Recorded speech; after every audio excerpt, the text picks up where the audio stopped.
Approchez-vous du feu, mes enfants. Laissez l'ombre du baobab vous envelopper.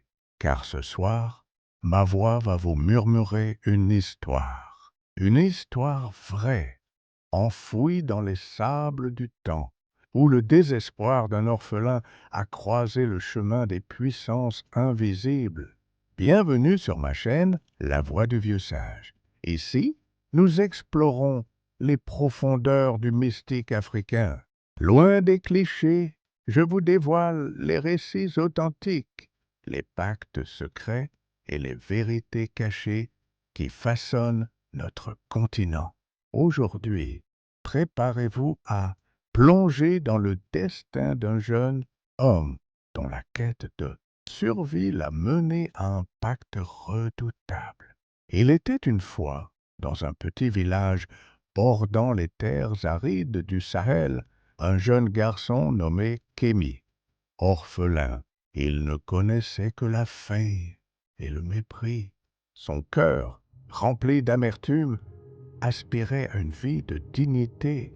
Un soir, sous une lune rousse, Kémy se rendit au pied du grand baobab sacré. Il y rencontra le marabout Obaya, un homme dont le regard brûlait d'une sagesse ancienne. Sans un mot, Obaya fixa Kémy. L'or est lourd, la puissance est dangereuse, murmura-t-il d'une voix rauque. Mais tout a un prix, jeune homme. Es-tu prêt à le payer? Aveuglé par la promesse de richesse, Kémy accepta.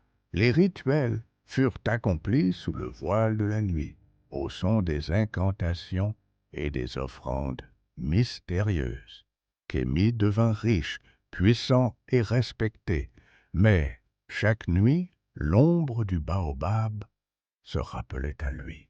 Le prix de sa fortune était bien plus lourd qu'il ne l'avait imaginé. Il avait obtenu l'or, mais il avait perdu le sommeil et la paix de son âme. L'histoire de Kémy n'est pas qu'un simple conte, c'est un avertissement. Les pouvoirs du maraboutage sont réels, mais leurs conséquences sont souvent insondables. Que pensez-vous du destin de Kémy? Auriez-vous fait le même choix? Partagez vos pensées dans les commentaires. Si cette histoire vous a touché, abonnez-vous à La Voix du Vieux Sage et activez la cloche. D'autres récits, plus sombres encore, vous attendent dans l'ombre.